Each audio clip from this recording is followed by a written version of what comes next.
I'm Joe, and here we go for another JoeGo review. The bow tie today is my X-Wing fighter bow tie because we are diving into the trenches of the Death Star debate today and talking about the most expensive LEGO set to date, and that is the Death Star 75419. Yes, the Empire only made 2, but the LEGO group has now made 4 Death Stars.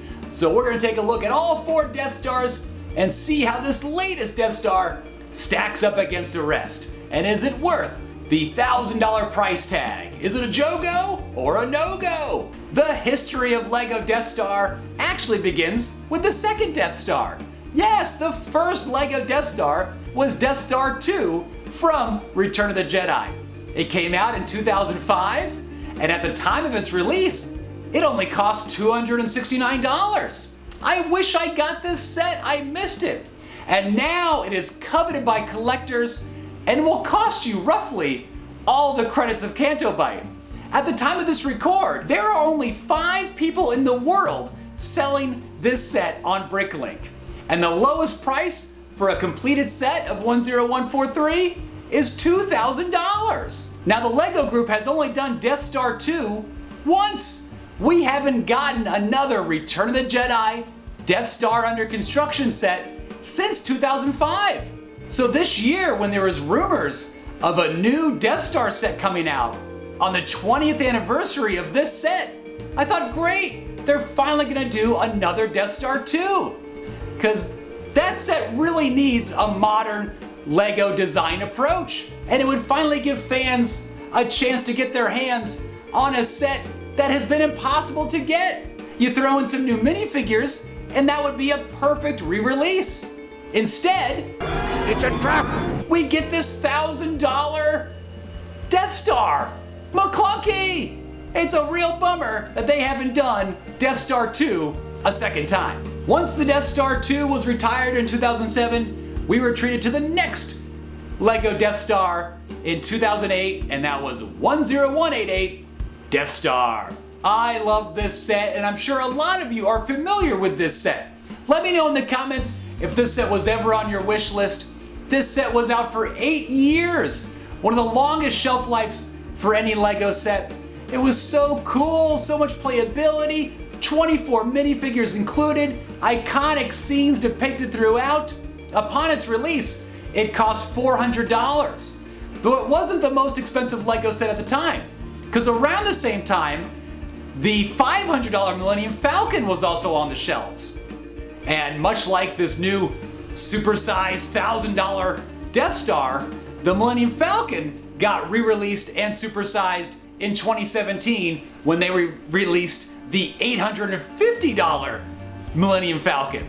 And that set has now reached 8 years on the shelf, so it makes me wonder how much longer that Millennium Falcon will be available, especially with this $1,000 Death Star coming out. Back to 10188, I love this set. I love how it's 360 degrees, a true LEGO centerpiece that you put at the center of a room or table so you can appreciate all sides of this awesome build. The bottom does spin, so you can put it on a shelf and spin it around so you can play on all sides. It really is a detailed dollhouse of the Empire's ultimate weapon that would make any Star Wars fan turn to the dark side.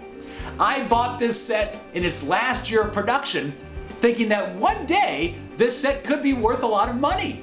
And when my son is ready to build it, he could either build it or sell it.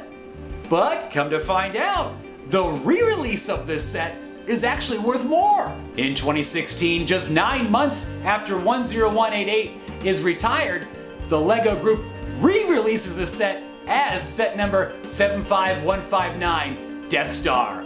And it is super similar to 10188. They do add some more minifigures. You have 3 more minifigures. The minifigures get the updated look.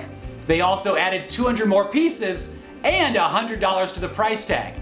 This retailed for $500, but it was only on the shelf for 4 years, half the time of 10188. And since it was on the shelf for a shorter amount of time, it has the better resale value. 75159 can now go for $1,200 compared to 10188 that can fetch around $800 on the reseller market. Re-released and only on the shelf for half the time? Why bother? It is interesting that it is around this time that all LEGO Star Wars boxes started to have the Disney logo on them. And here's 10188 getting retired and replaced with nearly an identical set. Now, I don't want to sound like Saul Guerrera, but could this be the work of the Empire? 75159 gets retired in late 2020, and now we enter the time of no LEGO Death Stars. Yet we get a lot of great Death Star scenes in the diorama series.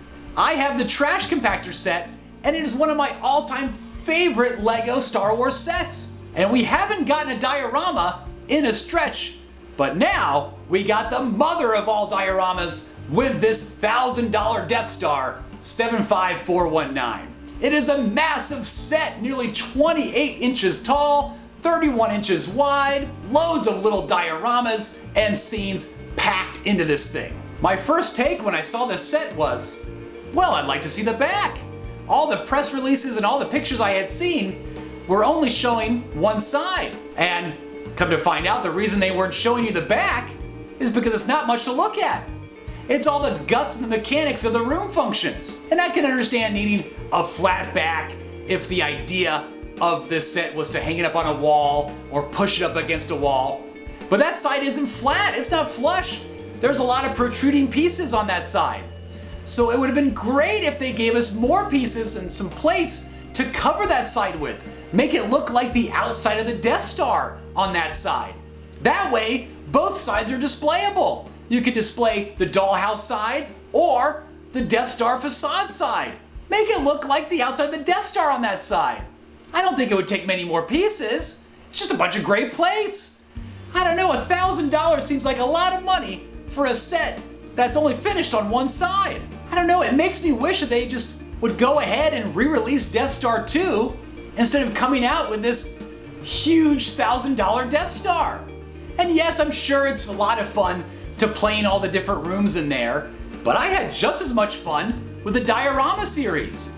So if you want Death Star scenes depicted, just keep designing and releasing dioramas. Yes, we got 38 minifigures in this enormous set, but a lot of those minifigures have been in sets before.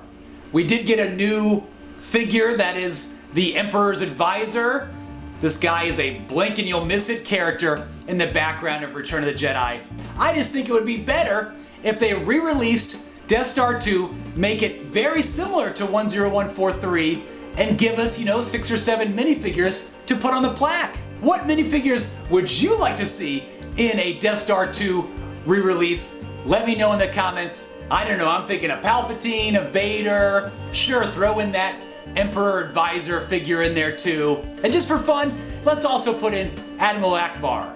Because the greatest thing we know about Death Star 2 was... it's a trap! And we'll leave it there. So the $1,000 Death Star is a no-go. It's half finished. Finish the back. Give it a nice dome cover. So take your $1,000 and get any of the other 3 LEGO Death Stars. Oh, except for Death Star 2, because that is worth now the price of 2 $1,000 Death Stars. Let's look back at all 4 LEGO Death Stars and see how they stack up against each other by price, by piece count, and by minifigures. If you had $1,000, which Death Star would you get? Let me know in the comments. That's all for now. Thank you so much for watching. Be sure to like and subscribe, and a big thank you to those that have already subscribed. We'll see you next time, and may the Force be with you.